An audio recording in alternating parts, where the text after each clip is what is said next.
Je crois que je dis cette phrase chaque semaine. Mais on a encore eu un chapitre incroyable. Après nous avoir lâché bombe sur bombe ces dernières semaines, Oda ne se fatigue toujours pas. Malgré un chapitre un peu plus calme que précédemment, il nous donne encore une belle claque en nous dévoilant notamment l'un des personnages les plus attendus du manga, le docteur Vegapunk. Et la présence d'une île hivernale nous en avait déjà donné l'indice, comme je vous avais dit dans la review précédente. En plus, ce dernier ne sera pas seul. Dans cet arc, on retrouvera des personnages que l'on n'avait pas vus depuis Punk Hazard, Tashigi et donc Smoker. Le Sword sera lui aussi présent. Alors seront-ils ennemis ou alliés? C'est ce qu'on verra dans la review du chapitre 1061.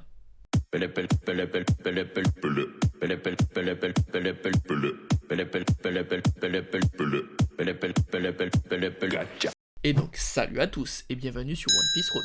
Et avant tout, on va commencer avec la mauvaise nouvelle. Comme d'habitude, après 3 scans de suite, on a une petite pause d'Oda. Et donc, pas de chapitre la semaine prochaine. Cependant, Oda ne nous laisse pas sans manger. Il nous a donné un repas de roi. Et dans cette review, on ne va pas hésiter à savourer chaque petit détail. Et on va essayer d'analyser quels sont les différents ingrédients qu'Oda nous a laissés. Et pour cela, on va dans une première partie faire un point sur les événements qui se sont passés loin du Sunny, comme l'apparition du Sword pas loin. Puis, dans une deuxième partie, on va parler de l'ingrédient principal de ce chapitre, le docteur Vegapunk, scientifique au génie inégalé.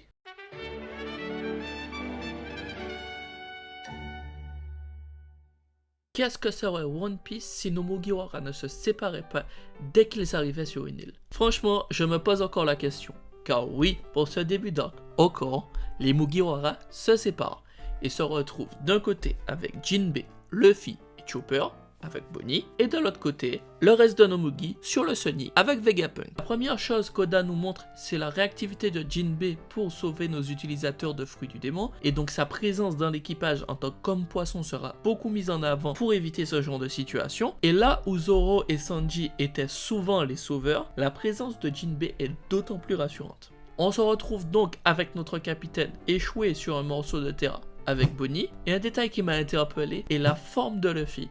Oda nous montre un certain changement dans le physique de Luffy où il paraît beaucoup plus cartoonesque qu'avant. C'est peut-être donc l'éveil qui le touche, même sans sa forme de Gear 5. D'ailleurs, parlons de cette île, Egghead, l'île tête d'œuf. La première chose que cela me fait penser est un personnage de Sonic, le docteur Robotnik en français, ou plutôt Eggman en anglais. Surnommé d'ailleurs tête d'œuf par d'autres personnages. Mais mis à part la ressemblance du nom, ce qui est le plus flagrant est la ressemblance des compétences avec le docteur Vegapunk. Tous les deux sont des génies de la robotique, avec une avance sur leur temps et au génie encore inégalé. Un autre élément qui les rapproche est leur maîtrise de la génétique, en l'occurrence là, le génie du grand-père du docteur Eggman. En effet, celui-ci est celui qui a créé Shadow, un être immortel dans l'univers de Sonic. Oda aurait pu donc faire une référence à cet univers et donner à Vegapunk un caractère ou une histoire inspirée du docteur Eggman. Ensuite, non loin de cette île, nous avons le G14 et la marine. Alors, on passe outre les nouveaux personnages montrés comme celui de Prince ou de Doll, mais ce qui est intéressant est d'une part la présence de Tashigi et les enfants de Punk Hazard, qui indiquerait ainsi un retour de Smoker. On connaît donc sa relation avec Luffy, mais après tous les événements passés, est-ce que celui-ci ne sera pas plutôt un allié pour une fois dans un arc? Ensuite, on a la présence d'Hermep qui vient voir le Sword pour l'un des points vus dans les chapitres précédents, le kidnapping de Koby. Oda nous montre donc deux choses importantes avec cette scène. La première est que Luffy sera sûrement au courant du kidnapping, et donc on verra comment il réagit si celui-ci va péter les plombs et voudra s'attaquer à Barbe Noire, qui s'est donc attaqué à ses deux frères avec la capture d'Ace et l'attaque du QG des révolutionnaires. Et maintenant, le kidnapping de Koby. Ou est-ce qu'il va laisser Koby s'en sortir tout seul en se disant que maintenant, ils sont dans deux camps différents avec une vie différente et qu'il devra se débrouiller tout seul? La deuxième chose importante qu'on découvre, c'est la présence sur l'île d'Egghead des Séraphins. En effet, ça pourrait être un gros arc si la marine se trouve être réellement les ennemis de cet arc. Luffy et sa bande risquent de se trouver à affronter les Séraphins et on pourrait donc avoir des scénarios comme Mihawk versus Zoro, des mini Barbe Noire contre Luffy ou encore un affrontement miroir Jinbei versus mini Jinbei. Mais il y a aussi une possibilité qui pour moi sera celle qu'Oda va choisir, celle que la marine sera des alliés. Car ce n'est pas la marine de base qu'on a l'habitude, mais le Sword, cette instance secrète de la marine dont le commandant est Drake et donc c'est allié à Luffy dans l'arc précédent. En plus, Kobe et Hermet font donc partie de cette instance. Mais le facteur principal de cet arc reste pour moi ce personnage tant attendu par les fans, le Dr Vegapunk.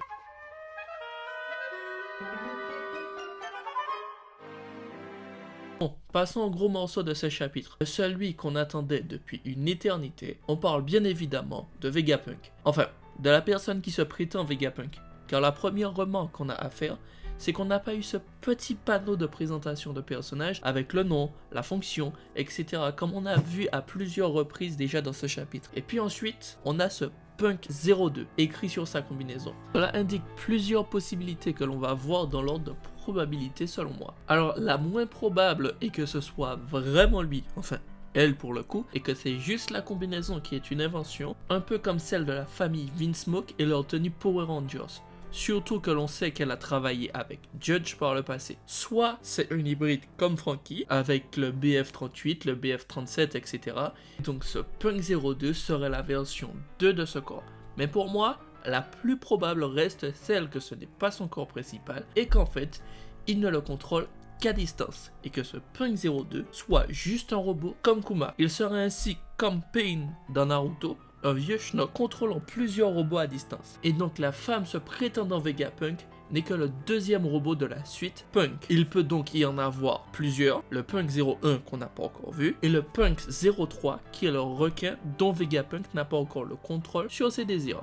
Est-ce que ce requin ne présente pas les prémices d'une expérience en cours pour le contrôle d'humains, que ça soit la mémoire ou les actions, ce qui peut être très avantageux pour la marine, ou encore le contrôle des créatures marines, qui fonctionnerait ainsi comme une pseudo-arme antique Poséidon. Ensuite, on a son Vega Force 1 version 12, j'imagine, qui à première vue ressemble au robot de Franky. Même moi, je croyais dans les premiers abords que c'était une version améliorée du Battle Franky, mais ce n'était pas le cas. Oda nous montre ainsi le sensei de Franky, enfin le pseudo-sensei de Franky, qui lui a donc influencé dans toutes ses inventions. Plus le génie de Vegapunk est encore étalé en la présence des médicaments efficaces sur les enfants de Punk Hazard, car oui, là où le G14 est positionné, il y a 99% de chances que le remède soit créé par lui. Maintenant, qu'est-ce que cet arc peut nous apporter en termes de profondeur d'histoire? Là encore, Oda est très fort, car il nous manque encore plein de réponses à avoir durant cette saga finale de One Piece. Et il y a tellement de questions qu'on se demande même si on aura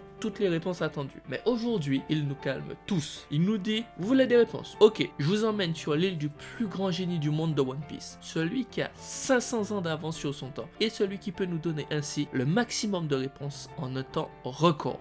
La première question qui me vient à l'esprit, c'est celle sur les fruits du démon. Il a su en recréer un à la perfection, même si pour lui c'était un échec. Il a compris le système de transfert de pouvoir des fruits du démon et a donc découvert comment donner un fruit à un objet. Il serait donc pas impossible qu'il possède beaucoup plus de connaissances que cela sur les fruits du démon, comme leur origine ou comment exploiter leur pouvoir de manière efficace. Il pourrait donc être d'une grande aide pour la maîtrise parfaite de l'éveil de Luffy. Ensuite, avec toutes ses connaissances technologiques et scientifiques, il peut énormément apporter à nos Mugiwara, commençant par Franky et tous ses robots, même pour l'amélioration du Sunny. Usopp peut être aussi intéressé pour faire d'autres projectiles ou d'autres gadgets. Nami, elle, pourra avoir une version améliorée de son sort sur Team Attack, une nouvelle tenue pour Sanji, même si je pense qu'il en aura plus besoin.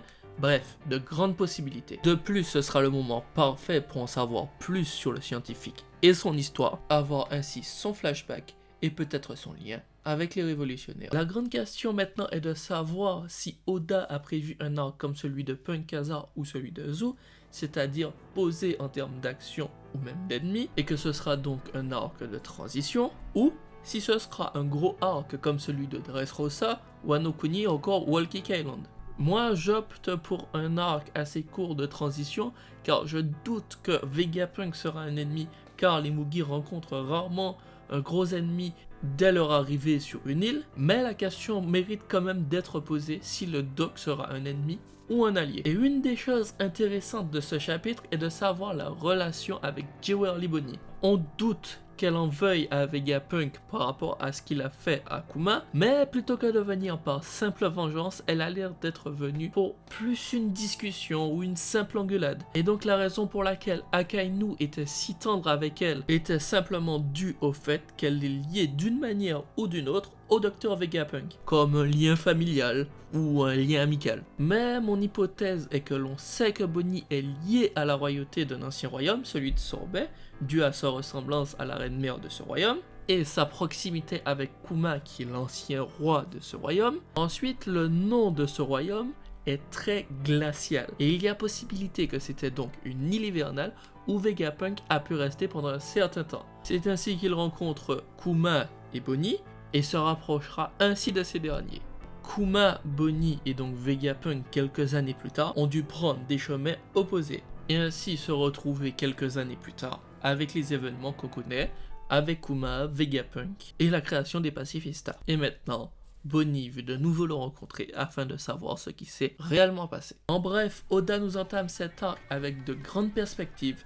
Est-ce que ce sera un arc entraînement pour Luffy et ses Nakama, ou est-ce que ce sera un arc avec de gros affrontements remplis de super mecha? On le verra bien. Mais une chose est sûre, c'est qu'il sera rempli de rebondissements et que nous sommes loin d'être au bout de nos surprises. Oda lance l'arc de la saga finale comme un roi et nous verrons dans 2 semaines la suite de tout cela. En attendant, je vous invite à me dire dans les commentaires si vous pensez que Vegapunk sera l'antagoniste de cet arc ou pas. Et si cette vidéo vous a plu, je vous invite à liker, à vous abonner et à activer la cloche. En attendant, je vous dis salut à tous, c'était Daiku de One Piece Talk, la chaîne où l'on parle One Piece, celle où l'on vit One Piece et surtout celle où l'on essaye de comprendre One Piece.